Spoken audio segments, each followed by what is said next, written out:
start off, obviously your album came out, Yeah. went to #2 in the charts. How did that feel for you guys, and when did you hear about it? What was your sort of reaction? Well, 2 weeks before, This Ain't a Love Song had gone to #1, and that was just, it was really amazing. We never expected a #1 record at all. Like, nobody did, no one at the record label, you know, and so that was, yeah, like quite an amazing rush. And then the album came out and did really well. It was quite a blurry couple of weeks, because when you're doing there, you're doing so much promotion, we You were don't playing even realise loads. what's going on. Yeah. Were we on tour at the time, or have we just finished? We were just doing a started We the were tour. all around. We were doing like a The shop. regional tour, weren't we? So it was just one sort of big blurry alcoholic mess. Yeah. What was your individual reaction? Did you find parents and stuff and go, shit, we've had a #1 and now #2? Well, for the sing- Especially because you had quite a big gap, didn't you? Yeah. It must be quite reassuring to find that your fans are still there and Yeah. they're not pissed off the JLS. Yeah, yeah, no, for absolutely. the single, we were actually in the radio station Yeah, when it happened, so we were all together. So it was a bit.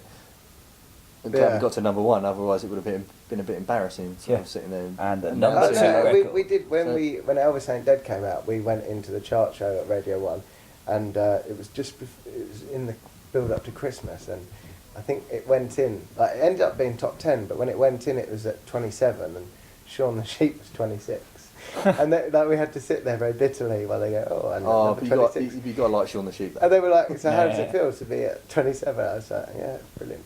But and then we went in when This Ain't a Love Song was out, and we, you know, to announce it as #1, it was quite a. I would have been gutted. It was #2. Yeah, well, because you sort of know, you Yeah. get like a midweek chart, and it's quite close between 1 and 2. So we took a gamble of going in on the Sunday. Yeah, paid off. Yeah, Cool, and you've got a new single, Don't Wanna Leave You, out October the 10th. yeah. Just tell us a bit about the song lyrically and what it sort of meant to you writing it.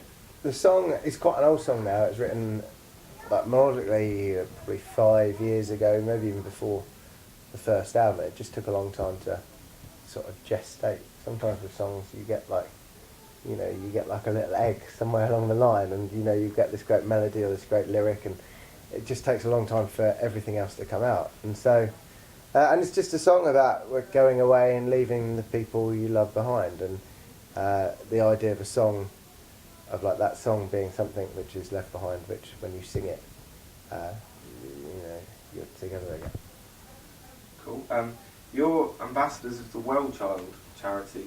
How important do you feel it is to use your obvious fame and sort of outreach to your fans to do good? What was your sort of decision to get involved? I think I've always done stuff for charities before we were in a band, and so Get to do a little bit more now, though. yeah, well, I think it's just something which I would do anyway in terms of helping other people, and I suppose now we get a bit more, you know, if you do something you get more, you know, make more of an impact. So yeah, it's I think, you know, it's important for us. I think in a way it's like supporting a charity. It's, I suppose, a way of giving something back, but it's something that we've always done anyway. Fair enough. And you just recently played with England cricket team. We did, yes. Yeah. How was that? Was it a bit of a surreal moment? Absolutely phenomenal. It was amazing, yeah. Yeah. We went into the nets with two of the fast bowlers, Jimmy Anderson and Tim Bresnan, and we're massive cricket fans. We've had quite an amazing summer actually, because we've been trying for ages to get an interview on Test Match Special, and eventually we sort of wangled that and got some free tickets, and we've done some stuff with the ECB and in promoting cricket to youngsters, and it's been like quite. We played the PCA Awards after when we went to Lords. One of the reasons that they came down was to say thank you. We played their cricket awards as in music we play, and so like during the day they took us. We had a net with them at Lords, and they showed Yeah. us around. Yeah, it took us up to the England dressing room. It was, again, that's where Swanee sits. So. It was, it was absolutely amazing. But then playing the PCAs was good fun. You got to sit at the table with the entire England team, Yeah, didn't you? they were really nice guys. How Like much today. did you two hate it?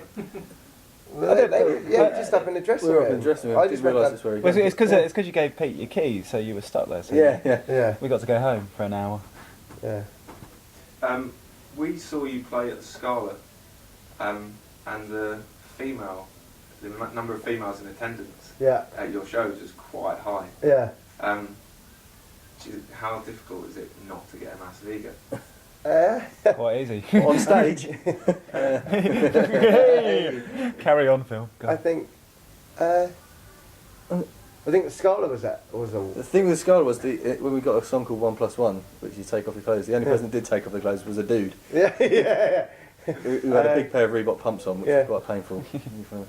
Yeah, no, I don't know. I think our fan base at the moment, with things like this in Welsh, our fan base has sort of broadened a bit more. And when we first came out with the first album, it was quite. We were almost like a boy band version of a guitar band, if that makes sense. Kind of boy band, but in terms of that was where we took our fan Boy base. tar. Yeah, but of yeah. a proper band. We were very pop, we were right at the pop end of a guitar thing. Whereas at the moment, we're almost at the guitar end or the proper band end of what's so pop at the moment. So I think our fan base, not as we've got some amazing Law fans, but it's sort of progressed a bit as the sound has got a bit older and more mature. So I don't know. I'm just always happy when anyone turns up to see us. To be honest. Cool. Bit of I find it quite interesting. You appeared on a politics show. Yeah. You ever been tempted to do a bit of Rage Against the Machine and throw some politics in your songs? No. I went on. I've been on the Daily Politic and This Week. Basically, I wanted to get on This Week because I really like the show. I've always been a big fan of it, and I've always been very. I've always had my own strong political convictions. I've always taken an interest in politics.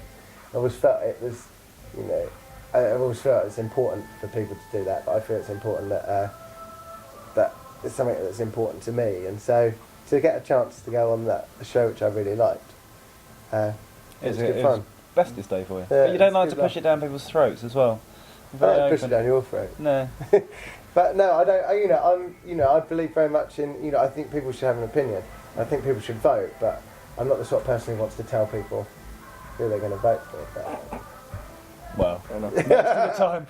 He believes the children are our future. Teach them well. yeah. And plans for the rest of the year, tour-wise, obviously you mentioned Germany, so if you Yeah. just want to swing that in. Yeah. And any more future singles, I don't know if you know what's coming after this one. Well, we've got a tour in Germany in Yeah. December, and then we might be doing a couple of big shows next year to sort of finish off this sort of album, and maybe do a couple of singles. We're sort of starting to write and think about new songs now. It's you get to a thing where you've done a tour and you've done all the promo and you've lived with an album for, it took us a year to record. We've been promoting it for like 7 or 8 months now, so it feels like the right time now to sort of move on and do some more stuff. Cool. Lyrically, obviously there's love theme going Yeah. through some of the albums. Any hints on the next one? I think that relationships are always the best thing. I find one of the best things to write about in terms of trying to get. I can only apologise. Yeah, turn it up a bit. Our relation, our record label does JLS, so this is a live premiere of what might be the new JLS single. Who knows? But I think one thing which we're actually just speaking about today is about the need to have a truthfulness in your lyrics, and whatever you talk about or whatever you write about, it has to be real and not contrived, and it has to have a real sense of integrity. And I think the songs which have done the best for us have always had that. It's all about love, baby. Mm. It's all about love. Cool, that's awesome.